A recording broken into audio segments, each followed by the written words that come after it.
ഈ പ്രപഞ്ചത്തിന്റെ അധിപനായ ഈ ലോകം മുഴുവനും അടക്കി ഭരിക്കുന്ന രാജാതിരാജനായ മലിക്കുൽ ജബ്ബാറായ പടച്ചറപ്പുണ്ടല്ലോ, ആ അല്ലാഹുവിലേക്ക് നിന്റെ കാര്യങ്ങളെ നിങ്ങൾ പരമേൽപ്പിക്കണേ എന്ന് പരിശുദ്ധമായ ഖുർആൻ വിടങ്ങ് പറയുമ്പോ എന്റെ പ്രിയപ്പെട്ടവരെ, അല്ലാഹുവിന്റെ വിശുദ്ധമായ ഖുർആൻ വിടങ്ങ് പറയുകയാ. നമ്മളിൽ പലരും പല സമയങ്ങളിലും പറയുന്ന ഒരു വാക്കാണ് തവക്കൽതു അലല്ലാഹ്. ഞാനും നിങ്ങളും നമ്മുടെ ജീവിതത്തിൽ അതിന്റെ അർത്ഥം എന്താണെന്ന് പോലും നമ്മളിൽ പലർക്കും അറിയില്ല. എന്തിനാണിത് പറയുന്നതെന്നറിയില്ല, എപ്പോഴാണിത് പറയേണ്ടതെന്നറിയില്ല. ഇത് പറയുന്ന ഒരു മനുഷ്യന് കിട്ടുന്ന പ്രതിഫലം എന്താണ്? നമ്മളിൽ പലർക്കും തവക്കൽതു അലല്ലാഹ് എന്ന് പറയാൻ വല്ലാത്ത മടിയാണ്. പറയുന്നവൻ അതിന്റെ മഹത്വം പോലും മനസ്സിലാക്കാത്ത ഒരു സാഹചര്യത്തിലൂടെ കടന്നു പോകുമ്പോ എന്റെ പ്രിയപ്പെട്ടവരെ, അല്ലാഹുവിന്റെ വിശുദ്ധമായ ഖുർആൻ വിടങ്ങ് പറയുകയാണ്, ആരെയാണ് നിങ്ങൾ പരമേൽപ്പിക്കേണ്ടതെന്നറിയുമോ? നിന്റെ കാര്യങ്ങൾ മുഴുവനും ആരെയാണ് ഏൽപ്പിക്കേണ്ടതെന്നറിയുമോ? വതവക്കൽ അലൽ ഹയ്യിൽ ലദീ ലാ യമൂത്ത്. ഒരിക്കലും മരിക്കാതെ ജീവിച്ചിരിക്കുന്നവനായ അല്ലാഹുവിന്റെ അടുക്കലാണ്, ഒരിക്കലും മരണമില്ലാത്ത പടച്ചവൻ, ഈ പ്രപഞ്ചത്തിന്റെ അധിപനായ പടച്ചറപ്പുണ്ടല്ലോ, ഈ ലോകം മുഴുവനും അടക്കി ഭരിക്കുന്ന രാജാതിരാജനായ എന്റെയും നിന്റെയും റബ്ബുണ്ടല്ലോ, ആ അല്ലാഹുവിന് മരണമില്ലല്ലോ, ആ അല്ലാഹുവിന് കഴിയാത്തതില്ലല്ലോ, ആ പടച്ചറപ്പിനെ കൊണ്ട് സാധിക്കാത്തതൊന്നുമില്ലല്ലോ. അതുകൊണ്ട് മോനെ, നീ ആരെയാണ് പരമേൽപ്പിക്കേണ്ടതെന്നറിയുമോ? മരണമില്ലാത്ത ഈ ലോകത്തിന്റെ അധിപനായ പടച്ചറപ്പിനെ നീ നിന്റെ കാര്യങ്ങൾ പരമേൽപ്പിക്കണേ എന്ന് അല്ലാഹുവിന്റെ വിശുദ്ധ ഖുർആൻ, പരിശുദ്ധമായ ഖുർആൻ വിടങ്ങ് പറയുകയാണ്, ഒരിക്കലും മരണമില്ലാത്ത പടച്ചറപ്പിലേക്ക് നിന്റെ കാര്യങ്ങൾ നിങ്ങൾ പരമേൽപ്പിക്കണേ. അതാ ഖുർആൻ പറയുകയാ, വതവക്കൽ അലൽ അസീസിർ റഹീം. അതാ കരുണക്കടലായ കാരുണ്യവാനായ പടച്ചറപ്പുണ്ടല്ലോ, ആ അല്ലാഹുവിനെ വേണം നിന്റെ കാര്യങ്ങൾ മുഴുവനും നീ പരമേൽപ്പിക്കുവാൻ. ആ ഖുർആൻ മറ്റൊരു ഭാഗത്ത് പറയുകയാ, വമൻ യതവക്കൽ അലല്ലാഹ് ഫഇന്നല്ലാഹ അസീസുൻ ഹകീം. അല്ലാഹുവിന്റെ പരിശുദ്ധമായ ഖുർആനിന്റെ പല ഭാഗങ്ങളിൽ അല്ലാഹു സുബ്ഹാനഹു വ തആല നിങ്ങൾ പരമേൽപ്പിക്കണേ, നിങ്ങൾ തവക്കൽതു അലല്ലാഹ് എന്ന് പറയണേ. ഖുർആൻ വിടങ്ങ് പറയുകയാണ്, ഖുൽ ഹസ്ബിയല്ലാഹ് അലൈഹി തവക്കലുൽ മുതവക്കിലൂൻ. പരിശുദ്ധമായ ഖുർആനിന്റെ ഒരുപാട് ഭാഗങ്ങളിൽ പടച്ചവൻ പറയുന്ന നിങ്ങളുടെ വിഷയങ്ങളുണ്ടല്ലോ, നിങ്ങളുടെ കാര്യങ്ങൾ നിങ്ങൾ അല്ലാഹുവിനെ പരമേൽപ്പിക്കണേ എന്ന് ഖുർആൻ വിടങ്ങ് പറയുമ്പോ എന്റെ പ്രിയപ്പെട്ട സഹോദരങ്ങളോട് ചോദിക്കുകയാണ്, നമ്മളിൽ ആരാണ് തവക്കൽതു അലല്ലാഹ് എന്ന് പറയുന്നത്? നമ്മുടെ ജീവിതത്തിലെ പ്രയാസങ്ങളും പ്രതിസന്ധികളും ദുരിതങ്ങളും കടന്നു വരുമ്പോ നമ്മുടെ കാര്യങ്ങൾ പടച്ചറപ്പിനെ ഏൽപ്പിക്കുന്ന എത്ര പേരാ ഉള്ളത്?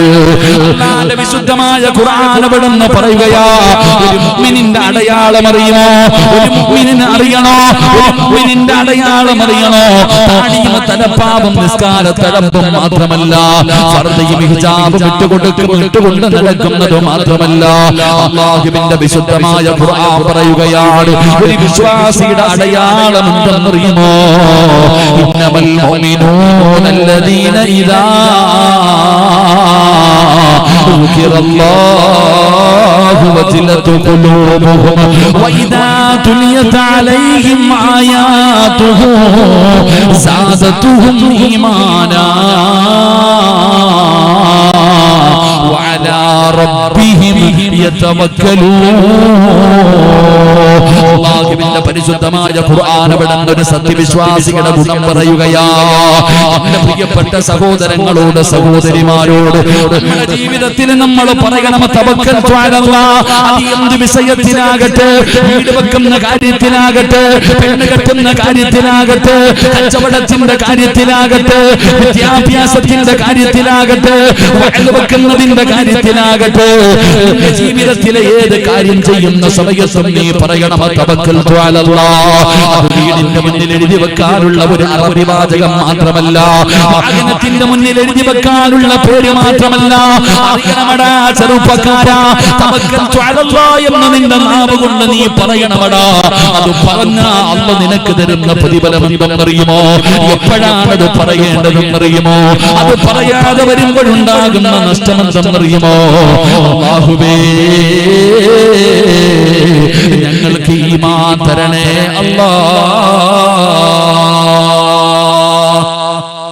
പ്രിയപ്പെട്ട സഹോദരങ്ങളെ, അള്ളാഹുവിന്റെ വിശുദ്ധമായ ഖുർആൻ പറയുന്നു, നിങ്ങൾ നിങ്ങളുടെ ആവശ്യങ്ങൾ വരുന്ന സമയം നിങ്ങളുടെ കാര്യങ്ങൾ അള്ളാഹുവിനെ പരമേൽപ്പിക്കണം.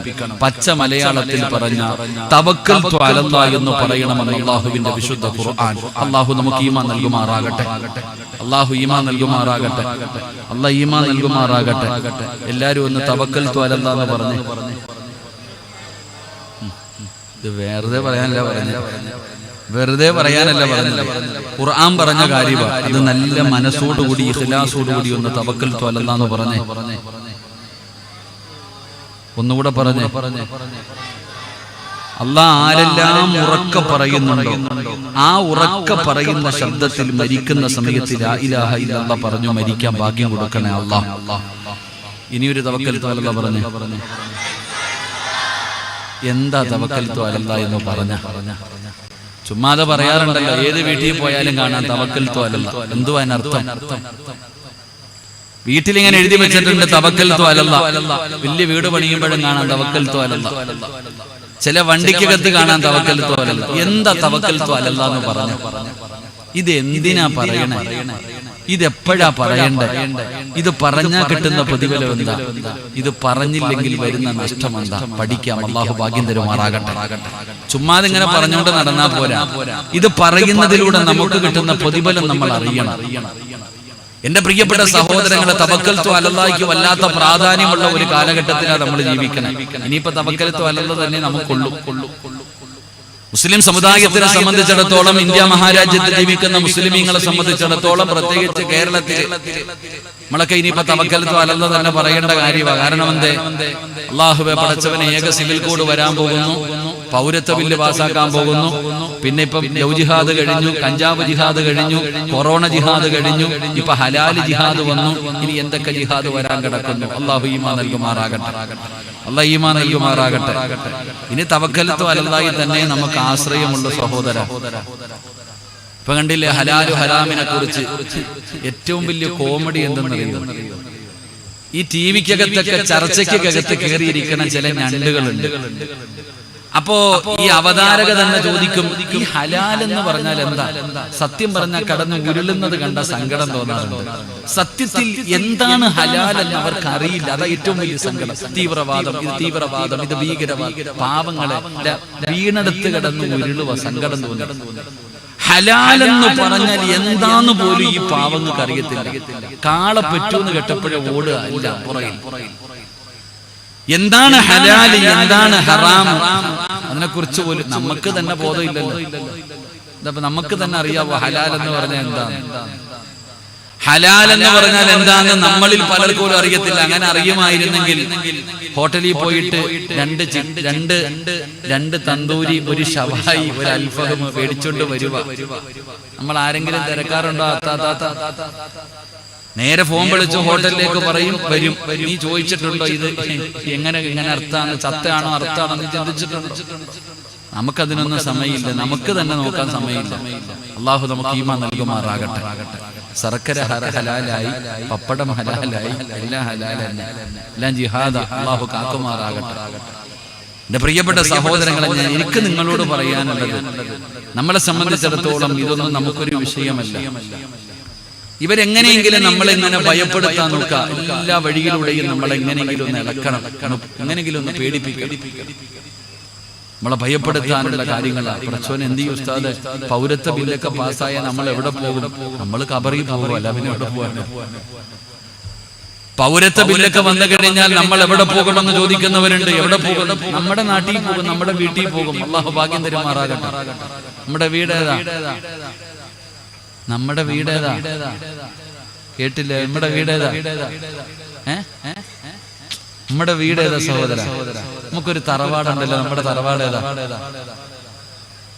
താത്താമാരെ, നമ്മുടെ വീടേതാ? വെടി കൊണ്ടതുപോലെ ഇരിക്കുന്നു. സുബ്ഹാനല്ലാഹ്. നമ്മുടെ തറവാട് ഇതൊന്നും നമ്മുടെ നാടല്ല. ഇത് അവര് പറയുന്ന സത്യവാ. അവര് പറയണതില്ല ഇത് നമ്മുടെ നാടല്ല. നമ്മുടെ നാടല്ല. നമ്മുടെ വീട് എവിടെ നിന്നറിയോ? നമ്മുടെ തറവാട് എവിടാ? നമ്മുടെ തറവാട് എവിടാ? നമ്മുടെ ഉപ്പാപ്പ ആദം നബി എവിടെ ജീവിച്ചേ? നമ്മുടെ ഉമ്മ ഹവ്വാ റളിയല്ലാഹു തആല എവിടെ ജീവിച്ചേ? സ്വർഗ്ഗത്തിൽ. നമ്മുടെ വീട് അതാ. നമ്മുടെ വീട് അവിടെ നല്ല ഇറക്കി വിട്ടതല്ലേ നമ്മളെ? ആദം നബിയെയും ഹവ്വാ ബീവിയെയും അല്ലാഹു സ്വർഗ്ഗത്തിൽ നിന്ന് ഇറക്കി വിട്ടതല്ലേ? പോയിട്ട് വാ, നിനക്ക് സമയമുണ്ടെന്ന് പറഞ്ഞ് ഇറക്കി വിട്ടതല്ലേ? നമ്മുടെ നാട് അത് തന്നെയാണ്. അങ്ങോട്ട് പോകണം. അല്ലാഹു ഭാഗ്യം തരുമാറാകട്ടെ. അല്ലാഹു ഭാഗ്യം തരുമാറാകട്ടെ. അപ്പൊ ചോദിക്കും, ഉസ്താദ് എന്റെ കൊട്ടാരം ഞാൻ എന്ത് ചെയ്യും? ലക്ഷങ്ങൾ കൊടുത്ത് പണിത വീട്, എന്റെ വസ്തുക്കള്, എന്റെ കാറ്, എന്റെ പൈസ. ഉസ്താദന്മാരിങ്ങനെ സഹാബത്തിന്റെ ചരിത്രം പറയും. മക്കയിൽ നിന്ന് മദീനയിലേക്ക് ഹിജറ പോയ സഹാബത്തിന്റെ കഥ. മക്കയിൽ നിന്ന് മദീനയിലേക്ക് ഹിജറ പോയ സഹാബത്തിന്റെ കഥ പറയും. മക്കക്കാര് പറഞ്ഞു, എടാ സഹാബത്തിനോട് പറയുക, ഈ നാട്ടിൽ ഉണ്ടാക്കിയത് മുഴുവൻ ഇവിടെ ഇട്ടിട്ട് നീയും നിന്റെ അല്ലാഹും പൊക്കോ, ഇട്ടിരിക്കുന്ന ഡ്രസ്സോടെ പൊക്കോളെ. അവര് പറഞ്ഞത്, ഈ മക്കയിൽ നിന്നുണ്ടാക്കിയ നിന്റെ സമ്പാദ്യം മുഴുവൻ ഇവിടെ ഇട്ടിട്ട് നീയും നിന്റെ അല്ലാഹും കൂടെ ഇട്ടിരിക്കുന്ന വസ്ത്രത്തോടെ മദീനത്തേക്ക് പൊക്കോളെ. സഹാബത്ത് എന്ത് ചെയ്തു? ഇട്ടിട്ട് പോയി. നമ്മളോ നെഞ്ചത്തടിക്കുക. അല്ലാഹു ഈമാൻ നൽകുമാറാകട്ടെ. നമ്മൾ നെഞ്ചത്തടിക്കുക. എടാ പൊന്നാര ചങ്ങാതി, അല്ലാഹു ചോദിച്ചെന്തെന്നറിയോ? അം ഹസിബതും മൻ തദ്ഖുലുൽ ജന്ന, സ്വർഗ്ഗത്തിൽ വെറുതെ പോകാമെന്ന് നിങ്ങൾ ആരെങ്കിലും കരുതിയോ? അല്ലാഹു തന്നെ ചോദിക്കുന്നുണ്ട്, സ്വർഗ്ഗത്തിലേക്ക് വെറുതെ പോകാൻ പറ്റുമോ ആമിനത്ത? നിനക്ക് ഇങ്ങനെയൊക്കെ ചുമ്മാതെ വല്ലപ്പോഴും രണ്ട് തട്ടും തട്ടി രണ്ട് സുജൂദിനും വീണ് ഇടയ്ക്കിടയ്ക്ക് ഇങ്ങനെ രണ്ട് ദിക്റും പറഞ്ഞതുപോലെ ഒരു വയലിനും വന്നിട്ട്, വയലിന് വരുമ്പോ ഫർദ, കല്യാണ വീട്ടിൽ പോകുമ്പോ കാണേണ്ട കാഴ്ച വല്ലാത്തതാ. അല്ലാഹു ഈമാൻ നൽകുമാറാകട്ടെ. അപ്പൊ നമ്മൾ ഇങ്ങനെ ജീവിച്ചാൽ നമ്മൾ സ്വർഗ്ഗത്തിൽ പോകും. ഒത്തിരി പ്രയാസമുള്ള കാര്യമാണ്. അതുകൊണ്ട് ഞാൻ പറഞ്ഞു വന്നത്, ഇനി തവക്കൽത്തു അലല്ലാഹ് തന്നെ ആശ്രയമുള്ളൂ. അല്ലാഹു നമുക്ക് ഈമാൻ നൽകുമാറാകട്ടെ. അല്ലാഹു നമുക്ക് ഈമാൻ നൽകുമാറാകട്ടെ. അപ്പൊ തവക്കൽത്തു അലല്ലാഹ് എന്നൊരു മനുഷ്യൻ പറഞ്ഞാൽ അവൻ അല്ലാഹു കൊടുക്കുന്ന പ്രതിഫലം എന്താ? എങ്ങനെ തവക്കൽത്തു അലല്ലാഹ് എന്ന് പറഞ്ഞാൽ എങ്ങനെയാണ് തവക്കൽത്തു അലല്ലാഹ് പറയേണ്ടത്? നാം ചെയ്യേണ്ടത് നാം ചെയ്യണം. അല്ലാതെ ചുമ്മാതെ തവക്കൽത്തു അലല്ലാഹ് എന്ന് പറഞ്ഞിട്ട് കാര്യമില്ല. മഹാനായ നബിയന റസൂലുള്ളാഹി സ്വല്ലല്ലാഹു അലൈഹി വസല്ലമ തങ്ങളോട് ഒരു സ്വഹാബി അവിടെ നിന്ന് ചോദിക്കുന്നുണ്ട്, നബിയെ, ഞാൻ എന്റെ ഒട്ടകത്തിനെ കെട്ടിയിട്ടിട്ട് തവക്കൽത്തു അലല്ലാഹ് എന്ന് പറയണോ, അഴിച്ചു വിട്ടിട്ട് തവക്കൽത്തു അലല്ലാഹ് എന്ന് പറയണോ?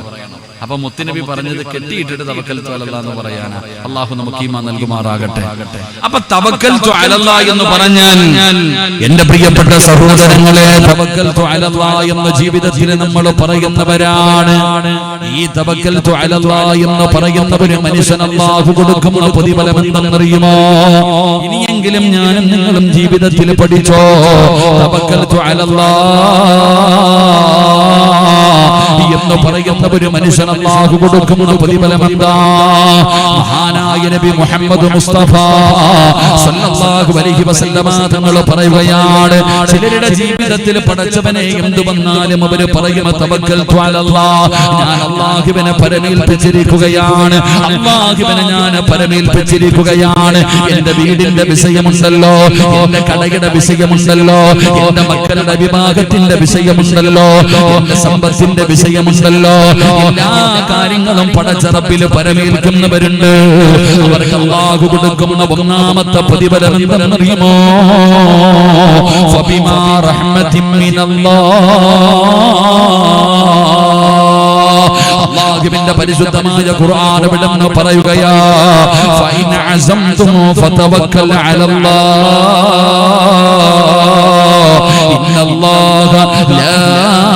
ഇന്നല്ലാഹ യുഹിബ്ബുൽ മുതവക്കിലീൻ. അല്ലാഹുവിന്റെ പരിശുദ്ധമായ ഖുർആൻ വിടുന്നു പറയുകയാണ്, തവക്കൽതു അലല്ലാഹ് എന്ന് ജീവിതത്തിൽ പറയുന്ന മനുഷ്യനുണ്ടല്ലോ, അവന് കിട്ടുന്ന ഒന്നാമത്തെ പ്രതിഫലം എന്തെന്നറിയുമോ? ഈ പ്രപഞ്ചത്തിന്റെ അധിപനായ, ഈ ലോകം മുഴുവനും അടക്കി ഭരിക്കുന്ന രാജാതിരാജനായ മലിക്കുൽ ജബ്ബാറായ പടച്ചറപ്പിനെ അവനെ വല്ലാത്ത ഇഷ്ടമാണ്. അല്ലാഹ് ഇഷ്ടപ്പെട്ടവര് മാത്രമേ അങ്ങനെ പറയാറുള്ളൂ. അല്ലാഹു സ്നേഹിക്കുന്നവര് മാത്രമേ അങ്ങനെ പറയാറുള്ളൂ. പറയാറുള്ളൂ. അവനവന്റെ കാര്യങ്ങൾ അല്ലാഹുവിനെ പരമേൽപ്പിക്കുകയാ. ഏത് വിഷയം വന്നാലും അവൻ അല്ലാഹുവിലേക്ക് പരമേൽപ്പിച്ചുകൊണ്ട് നടക്കുകയാ. അല്ലാഹു പറയുകയാണ്, ഫൈദാ അസംതും ഫതവക്കൽ അലല്ലാഹ് ഇന്നല്ലാഹ യുഹിബ്ബുൽ മുതവക്കിലീൻ. അവർ അല്ലാഹു വല്ലാതെ ഇഷ്ടപ്പെടുന്നുണ്ട്. അവർ അല്ലാഹു സ്നേഹിച്ചവരാണ്. അവരല്ലാഹു സ്നേഹിച്ചവരാണ്. എന്റെ പ്രിയപ്പെട്ടവരെ, അല്ലാഹു ഇഷ്ടപ്പെട്ടവർ അവരുടെ സർവ്വ കാര്യങ്ങളും പടച്ചറബിൽ പരമേൽപ്പിക്കുമെന്ന് പറയുമ്പോ എന്റെ പ്രിയപ്പെട്ടവരെ, മഹാനായ ഖലീലുല്ലാഹി ഇബ്രാഹിം നബി അലൈഹിസ്സലാം അങ്ങനത്തെ ഒരു മനുഷ്യനായിരുന്നു ഇബ്രാഹിം നബി അലൈഹിസ്സലാം. ഇബ്രാഹിം നബിയുടെ ചരിത്രം അറിയുമോ? ആരെങ്കിലും അല്ലാഹു ഇഷ്ടപ്പെട്ട് കഴിഞ്ഞാൽ പടച്ചറബ് കൂടെയുണ്ടെന്നുള്ള വിശ്വാസം വന്നു കഴിഞ്ഞാൽ പിന്നെ യാതൊരു ഭയമില്ലല്ലോ, യാതൊരു പേടിയില്ലല്ലോ, അവന്റെ ജീവിതത്തിൽ യാതൊരു പ്രയാസമില്ലല്ലോ. മഹാനായ ഖലീലുല്ലാഹി ഇബ്രാഹിം നബി അലൈഹിസ്സലാം പടച്ചവനെ നമ്രൂദിന്റെ അനുയായികൾ മുഴുവനും ഇബ്രാഹിം നബിയെ പിടിച്ചു കെട്ടുകയാണ്. ആ വിഗ്രഹങ്ങൾ തകർത്തതിന്റെ പേരിൽ ഇബ്രാഹിം നബി അലൈഹിസ്സലാമിനെ പിടിച്ചു കൊണ്ടുവന്നിട്ട് ഭയാനകമായ ഒരു തീകുണ്ടാരം ഉണ്ടാക്കുകയാണ്. ചരിത്രം പറയുകയാണ്, ആകാശത്തിന്റെ മുകളിലൂടെ പറന്നു പോകുന്ന പറവകൾ പോലും കഴിഞ്ഞു വീഴുന്ന രീതിയിൽ ഭയാനകമായ ഒരു തീകുണ്ടാരമുണ്ടാക്കി. ഒരാൾക്ക് പോലും അതിന്റെ അടുത്തേക്ക് പോകാൻ കഴിയുന്നില്ല. അവസാനം ഇബ്രാഹിം നബി അലൈഹിസ്സലാമിനെ ഉയരമുള്ള ഒരു സ്ഥലത്ത് കയറ്റി നിർത്തിയിട്ട് അമ്പും വില്ലും തയ്യാറാക്കി വച്ചിരിക്കുകയാണ്. ഇബ്രാഹിം നബി ആ തീകുണ്ടാരത്തിലേക്ക് എയ്ത് വിടുന്നതിന് വേണ്ടി ഇബ്രാഹിം നബിയെ കയറ്റി ഇങ്ങനെ നിർത്തിയിരിക്കുന്ന സമയത്ത് അതാ വരുന്ന മുഖറബുൽ അംലാഖ് മലക്ക് ജിബ്രീൽ അലൈഹിസ്സലാം കടന്നു വരികയാ. അവിടുന്ന് ചോദിക്കുന്നു, നബിയേ ഒന്നനുവാദം തരുമോ, ഒന്നനുവാദം തരുമോ? ഈ കാണുന്ന തീകുണ്ടാരം ഞാൻ അണച്ചു കളയാ നബിയേ, ഞാൻ അങ്ങയെ രക്ഷപ്പെടുത്താ നബിയേ. മൂസാ നബി അതാ ഇബ്രാഹിം നബി അലൈഹിസ്സലാമിനോട് അവിടുന്ന് ജിബ്രീൽ എന്ന് പറയുന്ന മലക്ക് പറയുമ്പോ ഇബ്രാഹിം നബി പറഞ്ഞ മറുപടി എന്തെന്നറിയുമോ? ജിബ്രീലേ, എനിക്ക് നിന്റെ സഹായം വേണ്ട, എനിക്ക് നിന്റെ സഹായം വേണ്ട. ഹസ്ബി അല്ലാഹ്, എനിക്കെന്റെ റബ്ബുണ്ടല്ലോ, എന്നെ പടച്ച റബ്ബുണ്ടല്ലോ. ആ റബ്ബിനറിയാമല്ലോ എന്നെ രക്ഷപ്പെടുത്താൻ. എനിക്ക് നിന്റെ സഹായം വേണ്ട. ഹസ്ബുനല്ലാഹു നിഅമൽ വകീൽ നിഅമൽ മൗലാ വ നിഅമൻ നസീർ. മഹാനായ ഇബ്രാഹിം നബി അലൈഹിസ്സലാം അവിടുന്ന് പറയുകയാ, എനിക്ക് അല്ലാഹുണ്ടല്ലോ, എന്റെ റബ്ബുണ്ടല്ലോ എന്നെ രക്ഷപ്പെടുത്താൻ. നമുക്ക് ചരിത്രം അറിയുമല്ലോ, ഫിർഔനിന്റെ തീകുണ്ടാരത്തിലേക്ക് ഉല്ലാസ യാത്രയ്ക്ക് പോയ ഇബ്രാഹിം നബിയുടെ ചരിത്രം പഠിച്ചവരാ. പടച്ചവനെ ദിവസങ്ങളോളം മാസത്തോളം ആ തീകുണ്ടാരത്തിനകത്ത് കിടന്നിട്ട് തന്റെ ശരീരത്തിലെ ഒരു രോമം പോലും നരയാതെ, ഒരു രോമം പോലും കരിയാതെ ഉല്ലാസയാത്ര കഴിഞ്ഞ ഇബ്രാഹിം നബി അലൈഹിസ്സലാം തീകുണ്ടാരത്തിൽ നിന്ന് എഴുന്നേറ്റ് വന്നെന്ന ചരിത്രം പറയുമ്പോ ഇതൊന്നും ഒരു കെട്ടുകഥയല്ലല്ലോ. എന്റെ പ്രിയപ്പെട്ടവരെ, പടച്ച റബ്ബ് ഹൃദയത്തിന്റെ അകത്തിറങ്ങിക്കഴിഞ്ഞാ പിന്നെ എങ്ങനാ അവർക്ക് പടച്ചവനെ ജീവിതത്തിൽ എത്ര വലിയ പ്രയാസം വന്നാൽ, എന്തെല്ലാ ദുരിതങ്ങൾ വന്നാൽ, ഏക സിവിൽ കോഡല്ല, പൗരത്വമില്ലല്ല, ജിഹാദല്ല, പടച്ചവനെ ഇനി കൊല്ലുമെന്ന് പറഞ്ഞാലും ജീവനോടെ കത്തിക്കുമെന്ന് പറഞ്ഞാൽ എന്തൊക്കെ വിഷയം വന്നാൽ ഒരു മുസ്ലിമിന്റെ ഹൃദയത്തിൽ ഒരു ഭയമില്ല, അവന്റെ ഹൃദയത്തിന്റെ അകത്തൊരു പേടിയില്ല. കാരണം ഏറ്റവും വലുത് പടച്ച റബ്ബാണല്ലോ. അല്ലാഹു നമ്മുടെ കൂടെയുണ്ടല്ലോ. എന്റെ പ്രിയപ്പെട്ട സഹോദരാ സഹോദരി, ജീവിതത്തിൽ താങ്ങാൻ കഴിയാത്ത വേദനകളും പ്രയാസങ്ങളും രോഗങ്ങളും നാദാ നിന്റെ ജീവിതത്തിലേക്ക് കടന്നു വരുമ്പോ അങ്ങ് തോന്നാറുണ്ട്, ഉസ്താദേ ജീവിതം അങ്ങ് അവസാനിപ്പിച്ചാ മതിയായിരുന്നു, മരിച്ചാ മതിയായിരുന്നു. പടച്ചവനെ ആത്മഹത്യ വല്ലാതെ വർദ്ധിക്കുന്ന കാലഘട്ടത്തിലാ ജീവിക്കുന്നത്. പടച്ചവനെ ഇന്നത്തെ യുവതലമുറയുണ്ടല്ലോ, അവർക്ക് പിടിച്ചു നിൽക്കാനുള്ള കഴിവില്ലല്ലോ, അവർക്ക് അള്ളയാരാണെന്നറിയില്ലല്ലോ, അവർക്ക് അള്ളയാരാണെന്നറിയില്ലല്ലോ. ജീവിതത്തിൽ പ്രയാസങ്ങൾ കടന്നു വരുമ്പോ ഒരു തുണ്ടൊരു തുണിയെടുത്തിട്ട് ഫാനിൽ കെട്ടിയിട്ട് കഴുത്തിട്ട് മുറുക്കിയിട്ട് ചാവുന്ന കാലവാ. പിടിച്ചു നിൽക്കാൻ കഴിയുന്നില്ല. എന്റെ പ്രിയപ്പെട്ടവരോട് പറയുന്നു, ജീവിതത്തിലെ ഏറ്റവും വലിയ പ്രയാസം വന്നാൽ നിങ്ങൾ പതറിപ്പോകരുത്, നിങ്ങൾ പതറിപ്പോകരുത്. അല്ലാഹുവിന്റെ പ്രവാചകൻ അവിടുന്ന് ഒരു ദിക്ർ പറയുകയാ. ജീവിതത്തിൽ താങ്ങാൻ കഴിയാത്ത വേദനകൾ ജീവിതത്തിലേക്ക് കടന്നു വരുമ്പോ നിങ്ങളൊരു ദിക്ർ പറയണം. അല്ലാഹുവിന്റെ റസൂൽ പറയുകയാ, ഏത് ദിക്റാണ് പറയേണ്ടതെന്നറിയുമോ?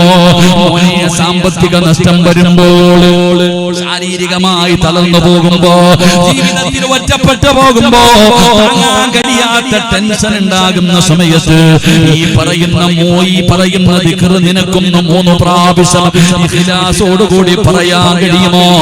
ഹസ്ബുനല്ലാഹു നിഅമൽ വകീൽ നിഅമൽ മൗലാ വനിഅമൻ നസീർ. ഇതാര് പറഞ്ഞ ദിക്റെന്നറിയോ? എന്റെ പ്രിയപ്പെട്ട ഉമ്മമാരെ, ഈ ദിക്ർ പറഞ്ഞ വ്യക്തി ആരെന്നറിയുമോ? അല്ലാഹുവിന്റെ പ്രവാചകന്റെ പ്രിയപ്പെട്ട ഭാര്യയായ മഹദിയായ ആയിഷ ബീവി റളിയല്ലാഹു തആല അൻഹ. ആയിഷ ബീവിയുടെ ചരിത്രം അറിയുമോ പെങ്ങളെ? അല്ലാഹുവിന്റെ റസൂലിന്റെ ഭാര്യയുടെ ചരിത്രം നിനക്കറിയുമോ? ആയിഷ ബീവി റളിയല്ലാഹു തആല അൻഹ ആയിഷ ബീവിയെ കുറിച്ച് വ്യഭിചാരത്തിന്റെ ആരോപണം നടത്തുകയാ. സൗബാൻ എന്ന് പറയുന്ന സ്വഹാബിയുണ്ടല്ലോ, യുദ്ധത്തിന്റെ നടുവിലൂടെ നടന്നു പോകുന്ന സൗബാൻ എന്ന് പറയുന്ന ചെറുപ്പക്കാരനായ ആ സ്വഹാബിയുമായി ചേർത്ത് വെച്ചിട്ട് പറയുകയാണ്, അല്ലാഹുവിന്റെ പ്രവാചകന്റെ ഭാര്യ വ്യഭിചരിച്ചിരിക്കുന്നു. ആയിഷ ബീവിയെ പോലും വെറുതെ വിട്ടില്ല.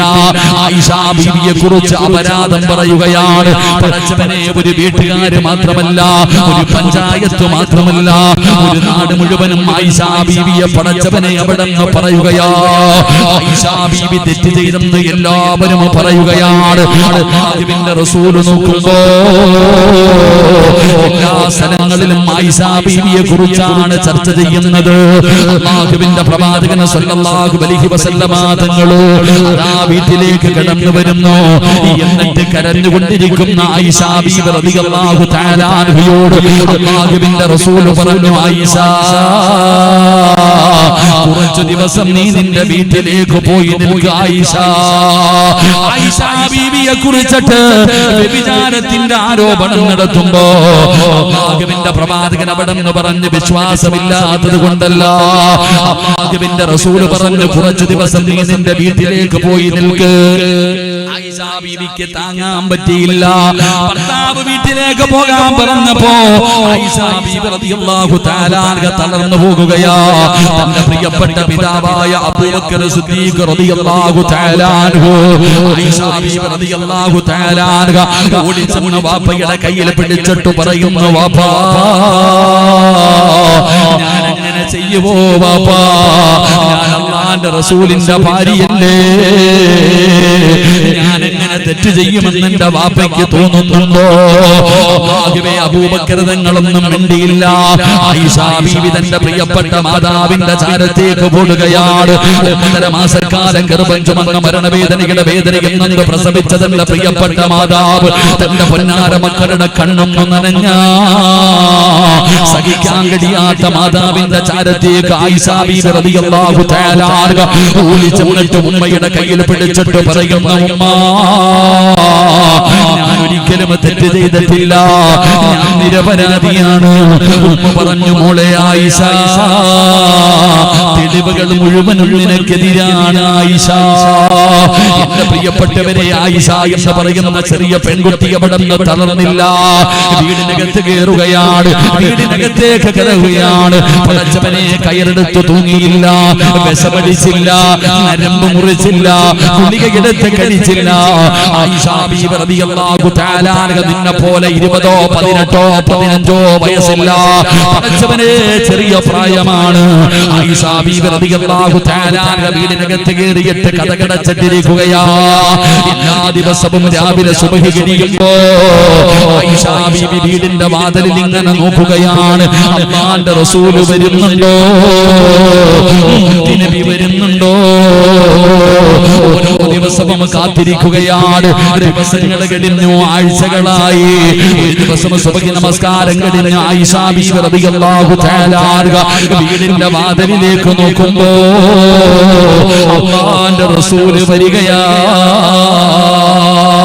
അല്ലാഹുവിന്റെ പ്രവാചകൻ സല്ലല്ലാഹു അലൈഹി വസല്ലമ തങ്ങൾ ചിരിക്കുന്ന മുഖത്തോടെ വീടിന്റെ വാതിലിലേക്ക് കടന്നു വരുമ്പോ ആയിഷ ബീവി റളിയല്ലാഹു തആല ഇറങ്ങി ഓടുകയാ.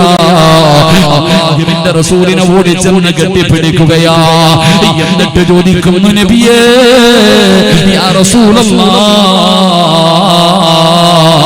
അല്ലാഹുവിന്റെ പ്രവാചകരെ, ഞാൻ തെറ്റുകാരിയല്ലെന്ന് അല്ലാഹു പറഞ്ഞു നബിയേ, ഞാൻ നിരപരാധിയാണെന്ന് അല്ലാഹു പറഞ്ഞു നബിയേ, പരിശുദ്ധമായ ഖുർആനിൽ ആയത്ത് ഇറങ്ങിയോ നബിയേ.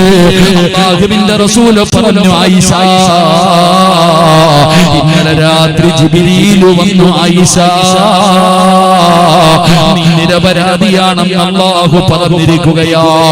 ആയിഷ ബീവി തുള്ളിച്ചാടുകയാണ്. ആയിഷ ബീവി തുള്ളിച്ചാടുകയാ. അല്ലാഹുവിന്റെ റസൂലിനോട് ആയിഷ ബീവി റളിയല്ലാഹു തആല അൻഹ പറയുന്നു, നബിയേ ജിബ്രീൽ വരുമെന്ന് എനിക്കറിയാം. അല്ലാഹുവിന്റെ ഖുർആനിൽ ഞാൻ നിരപരാധിയാണെന്ന് ആയത്തിറങ്ങുമെന്ന് എനിക്ക് ഉറപ്പായിരുന്നു നബിയേ. ആയിഷ ബീവി ഇത്ര ഉറപ്പോടുകൂടി പറയുമ്പോ അല്ലാഹുവിന്റെ റസൂൽ ചോദിച്ചു, ആയിഷ ഇത്ര ഉറപ്പെന്തേ ആയിഷ, നീ എങ്ങനെയാ പിടിച്ചു നിന്നത്? ഈ പ്രയാസത്തിന്റെ സമയത്ത് എങ്ങനെയാ പിടിച്ചു നിന്നത്? എങ്ങനെയാ നീ സമാധാനിപ്പിച്ചത്? ആ സമയത്ത് ആയിഷ ബീവി റളിയല്ലാഹു തആല അൻഹ അവിടെന്ന് പറഞ്ഞ മറുപടി എന്തെന്നറിയുമോ? ഹസ്ബുനല്ലാഹ്,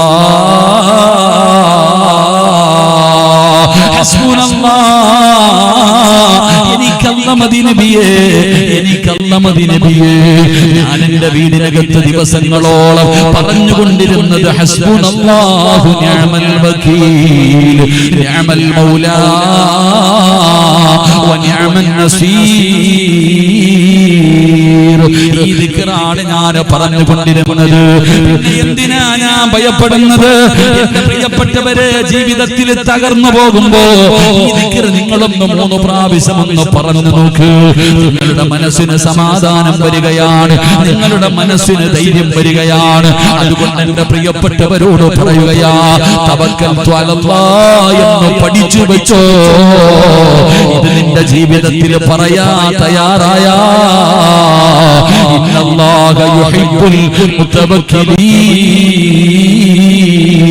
ഈ ലോകത്തിന്റെ അധിപനായ അല്ലാഹു നിന്നെ ഇഷ്ടപ്പെടുന്നു എന്ന് അല്ലാഹുവിന്റെ വിശുദ്ധ ഖുർആൻ, അല്ലാഹുവിന്റെ പരിശുദ്ധമായ ഖുർആൻ പറയുന്നു. തവക്കൽതു അലല്ലാഹ് എന്ന് ആര് പറയുന്നുണ്ടോ അവർ അല്ലാഹു ഇഷ്ടപ്പെടുന്നു എന്ന് വിശുദ്ധ ഖുർആൻ. അല്ലാഹു നമുക്ക് ഈമാൻ നൽകുമാറാകട്ടെ. ഖുർആൻ പറയുന്നു 2 തവക്കൽതു അലല്ലാഹ് എന്ന് ജീവിതത്തിൽ പറഞ്ഞാൽ കിട്ടുന്ന രണ്ടാമത്തെ പ്രതിഫലം അല്ലാഹുവിന്റെ പ്രവാചകൻ അവിടെന്ന് പറയുകയാണ്. പരിശുദ്ധമായ ഖുർആൻ പറയുകയാ, മയ്യതവക്കൽ അലല്ലാഹി ഫഹുവ ഹസ്ബു ഇന്നല്ലാഹ ബാലിഗു അംരിഹി ഖദ് ജഅലല്ലാഹു ലികുല്ലി ശൈഇൻ ഖദറാ. രണ്ടാമത്തെ പ്രതിഫലം കേട്ടോ, രണ്ടാമത്തെ പ്രതിഫലം കേട്ടോ. എന്റെ പ്രിയപ്പെട്ട സഹോദരങ്ങളെ, അവൻ അല്ലാഹു മതിയാവുകയാ. അവൻ അല്ലാഹു മതി, വേറെ ആരും വേണ്ട. എന്റെ റബ്ബന്റെ കൂടെയുണ്ടല്ലോ. ലക്ഷങ്ങളുടെ കടം വന്നാൽ എന്റെ റബ്ബന്റെ കൂടെയുണ്ടല്ലോ. വീടിന്റെ പണി പകുതിയിൽ കിടക്കുകയാണ്, പലിശക്കെടുക്കണ്ട, ലോൺ എടുക്കണ്ട. പച്ചവനെ കൊണ്ടുപോയിട്ട് പണയം വെച്ച പൈസ കൊണ്ട് വീട് പണിയണ്ട, എന്റെ റബ്ബന്റെ കൂടെയുണ്ടല്ലോ. എന്റെ പെൺമക്കൾ വളർന്നു വരികയാണ്. വളഞ്ഞ വഴിയിലൂടെ പണം വേണ്ട, എന്റെ റബ്ബന്റെ കൂടെ ഉണ്ടെങ്കിൽ എന്റെ പെൺമക്കളുടെ വിവാഹം നടക്കുമല്ലോ. അല്ലാഹുവിന്റെ ഖുർആൻ പറയുകയാ, തവക്കൽതു അലല്ലാഹ് എന്ന് പറയുന്ന ഒരു മനുഷ്യന് കിട്ടുന്ന രണ്ടാമത്തെ പ്രതിഫലം എന്തെന്നറിയുമോ? അവൻ അല്ലാഹു മതിയാകുമെന്ന് അല്ലാഹുവിന്റെ വിശുദ്ധ ഖുർആൻ. അല്ലാഹുവിന്റെ ഖുർആൻ പറയാ, തവക്കൽതു അലല്ലാഹ് എന്ന് പറയുന്ന മനുഷ്യന് കിട്ടുന്ന രണ്ടാമത്തെ പ്രതിഫലം അവൻ അല്ലാഹ് മതി. അല്ലാഹു ഈമാൻ നൽകുമാറാകട്ടെ. അല്ലാഹ് ഈമാൻ നൽകുമാറാകട്ടെ. ഉറക്കപ്പറ, അല്ലാഹ് ഈമാൻ നൽകുമാറാകട്ടെ.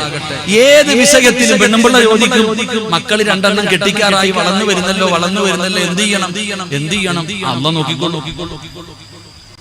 നോക്കിക്കൊള്ളും. പടച്ചവനെ വീടിന്റെ പണി തുടങ്ങ്, വീടിന്റെ പണി പകുതി കിടക്ക, ഭാര്യ ചോദിക്കുക ഇതിനകത്ത് കയറണ്ടേ, ഇനി എന്ത് ചെയ്യും? അപ്പൊ പെണ്ണുമ്പിള്ള പറയും ലോൺ എടുക്കാം.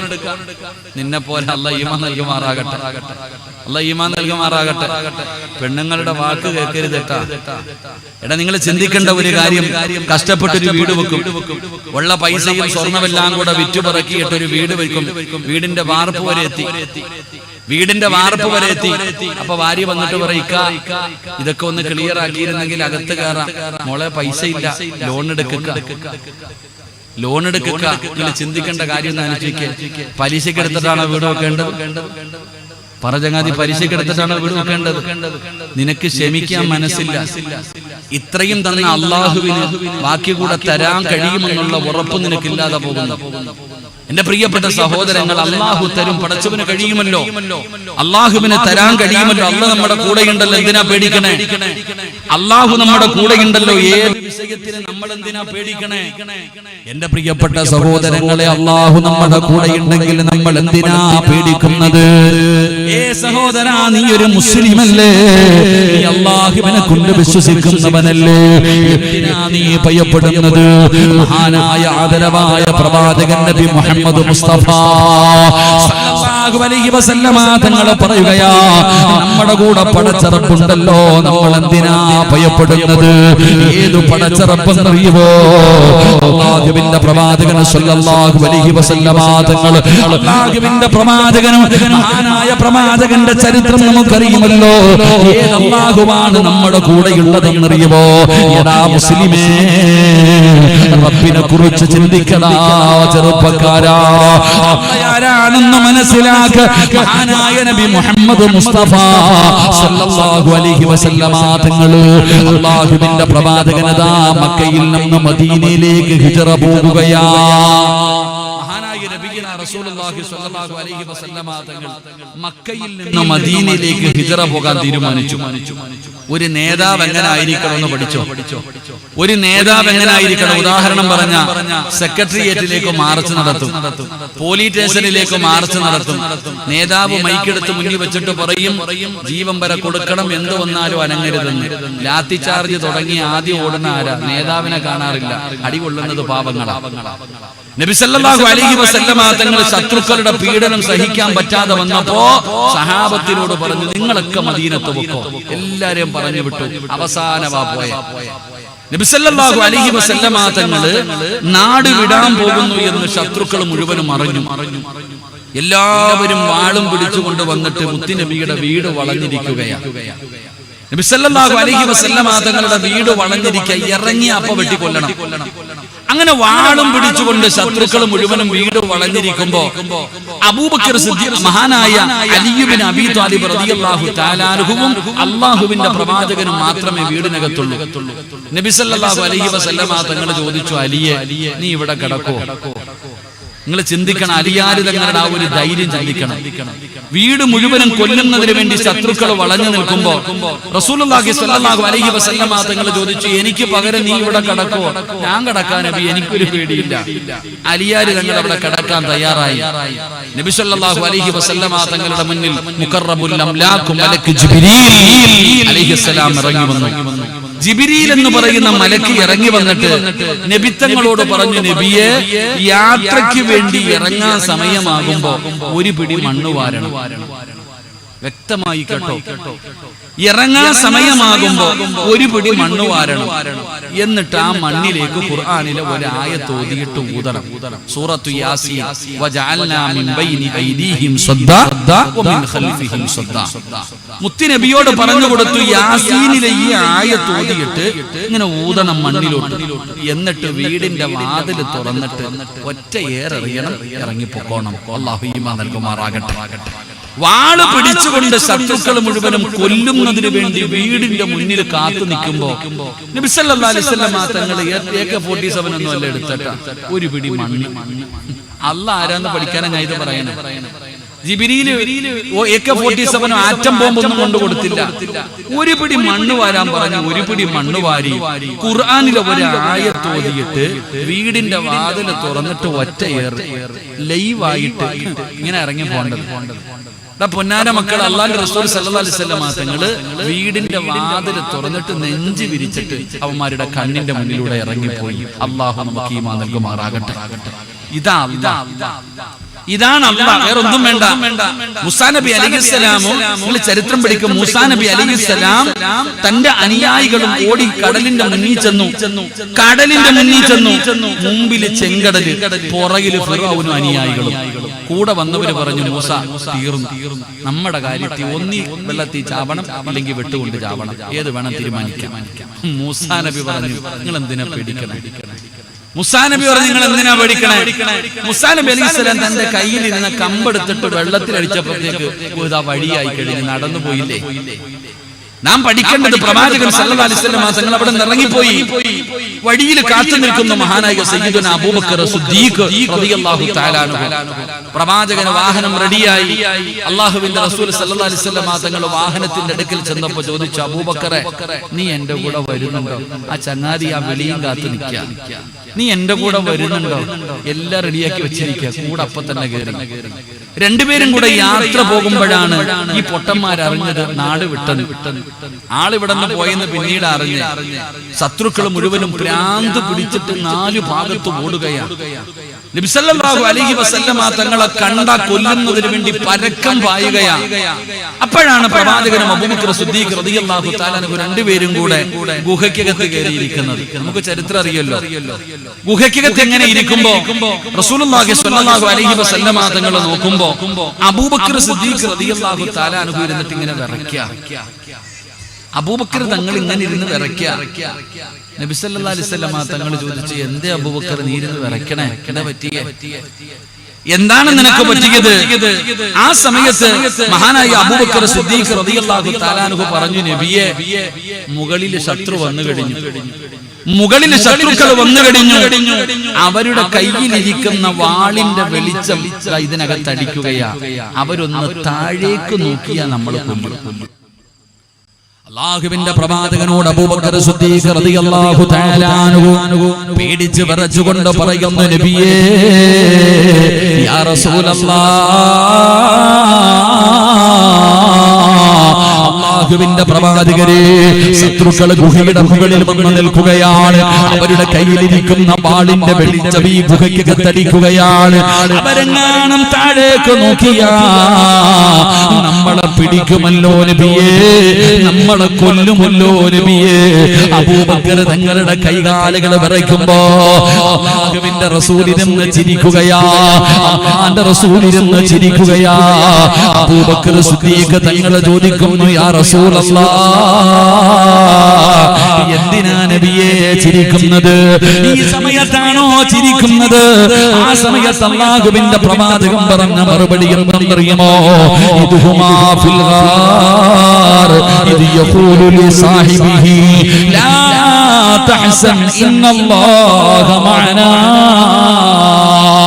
അല്ലാഹുവിന്റെ പ്രവാചകനെ പേടിച്ച് വിറച്ചിരിക്കുന്ന അബൂബക്കർ സിദ്ദീഖിനോട് റസൂലുള്ളാഹി പറയുന്നു, അബൂബക്കറേ, നമ്മൾ രണ്ടുപേരും മാത്രമല്ല, അല്ലാഹ് നമ്മുടെ കൂടെ ഉണ്ടല്ലോ. മൂന്നാമനായിട്ട് പടച്ചറപ്പ് നമ്മുടെ കൂടെ ഉണ്ടല്ലോ. എന്തിനാ നീ ഭയക്കുന്നത്? എന്തിനാ നീ പേടിക്കുന്നത്? അല്ലാഹുവിന്റെ റസൂൽ പറയുകയാണ്, അവനവന്റെ കാലിലേക്ക് നോക്കണമെങ്കിൽ, അവനൊന്ന് താഴേക്ക് നോക്കണമെങ്കിൽ അവൻ വിചാരിച്ചാ പോരാ. അല്ലാഹു വിചാരിക്കണം അബൂബക്കറേ, അല്ലാഹു നമ്മുടെ കൂടെയുണ്ടല്ലോ, എന്തിനാ നമ്മളെ ഭയപ്പെടുന്നതെന്ന് അല്ലാഹുവിന്റെ പ്രവാചകൻ അബൂബക്കർ നിങ്ങളോട് ചോദിച്ചെന്ന് ചരിത്രം പറയുമ്പോ എന്റെ പ്രിയപ്പെട്ട മുസ്ലിമേ, നമ്മൾ ആരെ ഭയപ്പെടാനാ?